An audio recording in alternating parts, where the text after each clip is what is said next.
Hello friends, I am doctor Parul Karan and I am dentist.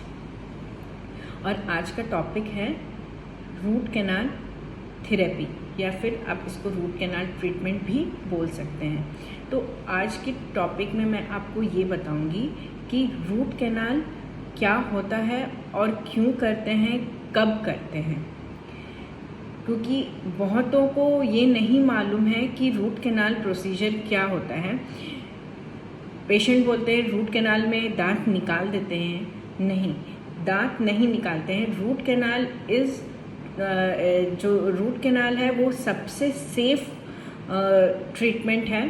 इसमें दांत को नहीं निकालते हैं, इसमें दांत को बचाते हैं ताकि आपका दांत आपके मुंह में रहे और जो आपका ओरिजिनल दांत है वही रहता है। इसमें आपको ये नहीं है कि आपका दांत निकाल दिया गया है और फिर दूसरा दांत डालते हैं, वैसे ये प्रोसीजर नहीं है। रूट कैनाल मतलब रूट जो टूथ होता है, टूथ का रूट होना चाहिए, आपके ओरिजिनल दांत का टूथ का रूट होना चाहिए। That is root canal therapy और रूट कैनाल ट्रीटमेंट।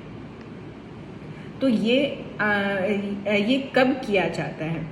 जैसे अगर सपोज कैविटी लगती है दांत में, या फिर कभी कभी पेशेंट को कैविटी के साथ सेंसिटिविटी भी होती है, तो इन दैट केस आपको रूट कैनाल ट्रीटमेंट ही जाता है। अगर सपोज ये आपका दांत है, हेल्दी दांत है, इसमें जैसे मैंने आपको बताया था पहले भी कि ये फर्स्ट लेयर इनेमल है, जो वाइट आपको दिख रहा है वो आपको इनेमल लेयर है। देन सेकंड आपका जो है ये डेंटिन लेयर है जो कि येलोइश होता है। एंड देन थर्ड आपका सॉफ्ट पल्प होता है जिसको हम नसें बोलते हैं, नस होती हैं ये दांतों में। तो रूट कैनाल में क्या करते हैं कि हम अगर सपोज आपका ये डिजीज्ड टूथ है, डैट मीन्स आपका कैविटी वाला ये दांत है, जब तक आपका ये फर्स्ट लेयर तक कैविटी है, सपोज यहाँ तक ही कैविटी है, आपको यहाँ तक ही आपको कैविटी है, तो नॉर्मल सीमेंट से आपका ये दांत भर दिया जाता है।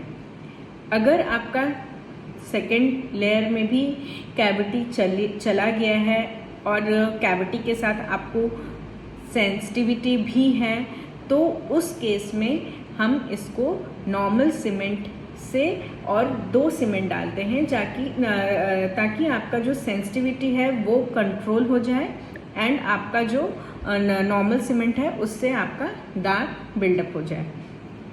तो ये आपका 2 सीमेंट से कवर अप हो जाता है एंड यस धीरे धीरे उससे आपकी सेंसिटिविटी निकल जाती है। एकदम से नहीं निकलता है, बट हाँ धीरे धीरे करके वो सेंसिटिविटी निकलती है, क्योंकि सेंसिटिविटी एक ऐसा चीज़ है कि वो आपको कम हो जाएगा बट एकदम से गायब नहीं होता है।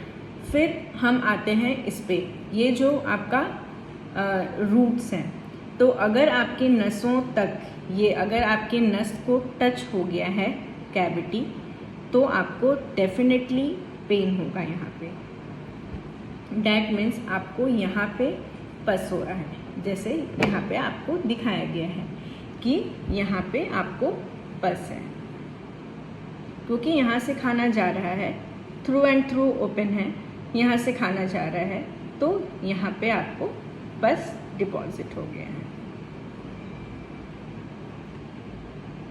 ओके, तो इस केस में क्या करते हैं, रूट कैनाल में आपका ओरिजिनल दांत रहता है, ओरिजिनल दांत को हम ट्रीट करते हैं।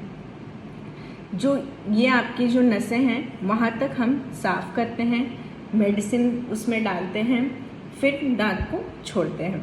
प्लस उसके साथ हम पेशेंट्स को कभी कभी ओरल मेडिसिन भी देते हैं। अगर आपको बहुत ज़्यादा पस है तो यस आपको ओरल मेडिसिन दिया जाता है।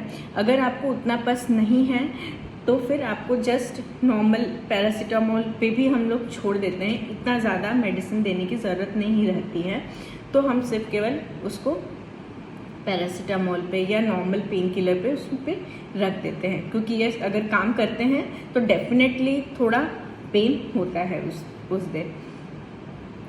और फिर इसको हम जो आर्टिफिशियल नर्व्स होते हैं उससे हम पूरा रूट को पैक कर देते हैं, पैक करके और उसके ऊपर फिर आपको सीमेंट डाल देते हैं जो कि परमानेंट सीमेंट रहता है। फिर उसके ऊपर हम लोग कैप लगाते हैं। कैप इसलिए लगाते हैं कि आपको वो दांत को एक्स्ट्रा स्ट्रेंथ मिले। जैसे आपका ये है तो ये आपको अगर रूट कैनाल ट्रीटेड दांत है तो उसके ऊपर ऐसा कैप रहता है। कैप के बहुत सारे वेराइटीज़ हैं, तो आप कैप को चेक कर सकते हैं कि कितने सारे आपको वेराइटीज़ हैं, क्या क्या हैं। आपको जो अच्छा लगता है आप उस कैप पे जा सकते हैं। बट यस, रूट कैनाल के बाद कैप इसलिए इम्पॉर्टेंट होता है क्योंकि आपका हम जब ट्रीटमेंट करते हैं तो ऑलमोस्ट आपका इतना टूथ लॉस हो जाता है। टूथ लॉस हो जाता है, आपका रूट वैसे का वैसा ही है, बट इतना जो टूथ लॉस होता है तो उसमें आपकी जो ऊपर का क्राउन पोर्शन है, दिस इज़ यहाँ पे ये रूट पोर्शन है और ये आपका क्राउन पोर्शन है। तो क्राउन पोर्शन वीक हो जाता है, इसलिए हम उसको एक्स्ट्रा स्ट्रेंथ देने के लिए उसके ऊपर कैप डालते हैं ताकि पेशेंट आराम से उसको इस्तेमाल कर सके, आराम से उससे च्यू कर सकते हैं। यस, कैप रहता है तो उसमें कुछ स्टिकी फूड अवॉइड करना होता है, बिकॉज अगर आप च्युइंगम खा लिए या कुछ भी स्टिकी फूड खा लिए तो आपका कैप निकलने का चांसेस रहता है, बट उससे आपको घबराने की ज़रूरत नहीं है। कैप कभी भी निकलता है, आप जाकर के डेंटिस्ट के पास वही कैप को लगवा सकते हैं। बट यस, अगर आप उसको कैप नहीं कराते हैं रूट कैनाल दांत को तो फिर वो धीरे धीरे धीरे धीरे दांत टूट जाता है, तो फिर आपका रूट कैनाल कराने का कोई मतलब नहीं है, इसलिए हम लोग उसके ऊपर कैप डालते हैं। तो रूट कैनाल प्रोसीजर है कि आपका दांत बचता है। इसमें बहुत पेशेंट को ये डिफरेंस नहीं मालूम पड़ता है कि रूट कैनाल प्रोसीजर क्या है और क्यों करते हैं।